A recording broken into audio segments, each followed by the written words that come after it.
Timothy was an early Christian evangelist and the first-century Christian bishop of Ephesus, whom tradition relates died around the year AD 97. He was from the Lycaonian city of Lystra in Asia Minor, born of a Jewish mother who had become a Christian believer, and a Greek father. The Apostle Paul met him during his second missionary journey and he became Paul, a unregistered trademark companion and co-worker along with Silas. The New Testament indicates that Timothy traveled with St. Paul, who was also his mentor. Paul entrusted him with important assignments. He is addressed as the recipient of the First and Second Epistles to Timothy. Life: Timothy was a native of Lystra in Lycaonia. When Paul and Barnabas first visited Lystra, Paul healed one crippled from birth, leading many of the inhabitants to accept his teaching. When he returned a few years later with Silas, Timothy was already a respected member of the Christian congregation, as were his grandmother Lois and his mother Eunice, both Jews. In 2 Timothy 1:5, his mother and grandmother are noted as eminent for their piety and faith. Timothy is said to have been acquainted with the scriptures since childhood. In 1 Corinthians 16:10 there is a suggestion that he was by nature reserved and timid. Timothy's father was Greek, that is, not a Jew. Timothy had not been circumcised, and Paul now ensured that this was done, according to the text, to ensure Timothy unregistered trademark's acceptability to the Jews who they would be evangelizing. According to McGarvey, yet we see him in the case before us, circumcising Timothy with his own hand, and this on account of certain Jews who were in those quarters.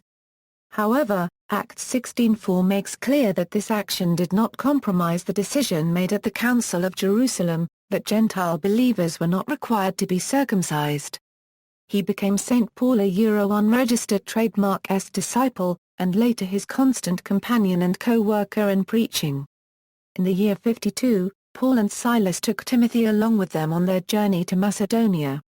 Augustine extols his zeal and disinterestedness in immediately forsaking his country, his house, and his parents, to follow the apostle, to share in his poverty and sufferings.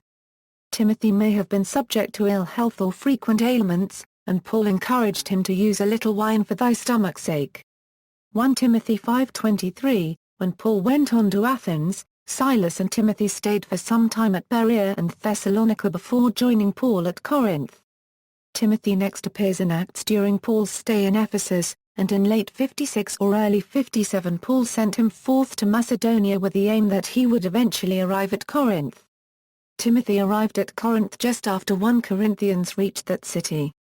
The letter was not well received, and Timothy quickly returned to Ephesus to report this to Paul.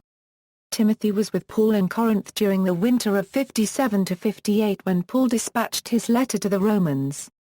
According to Acts 23-6, Timothy was with Paul in Macedonia just before Passover 58. He left the city before Paul, going ahead of him to await Paul in Troas.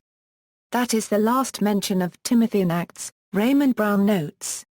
In the year 64, Paul left St. Timothy at Ephesus, to govern that church. His relationship with Paul was close. Paul entrusted him with missions of great importance. Timothy's name appears as the co-author on 2 Corinthians, Philippians, Colossians, 1 Thessalonians, 2 Thessalonians, and Philemon. Paul wrote to the Philippians about Timothy, "I have no one like him." When Paul was in prison and awaiting martyrdom, he summoned his faithful friend, Timothy, for a last farewell. That Timothy was jailed at least once during the period of the writing of the New Testament is implied by the writer of Hebrews mentioning Timothy's release at the end of the epistle. The apocryphal Acts of Timothy states that in the year 97, the 80-year-old bishop tried to halt a procession in honor of the goddess Diana by preaching the gospel. The angry pagans beat him, dragged him through the streets, and stoned him to death. Veneration: Timothy is venerated as an apostle, saint and martyr by the Eastern Orthodox Church, with his feast day on January 22. The general Roman calendar venerates Timothy together with Titus with a memorial on January 26, the day after the feast of the conversion of St. Paul. From the 13th century until 1969 the feast of Timothy was on January 24, the day before that of the conversion of St. Paul. Along with Titus and Silas, Timothy is commemorated by the Evangelical Lutheran Church in America and the Episcopal Church on January 26. Timothy's feast is kept by the Lutheran Church a year on Missouri Synod on January 24. In the 4th century the relics of Timothy were transferred to Constantinople and placed in the Church of the Holy Apostles near the tombs of St. Andrew and St. Luke. Patronage Timothy is the patron invoked against stomach and intestinal disorders.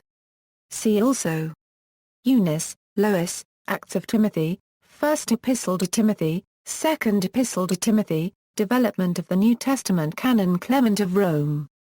References: mfnames.com, Origin and Meaning of Timothy, Zlo.com, What does the name Timothy mean?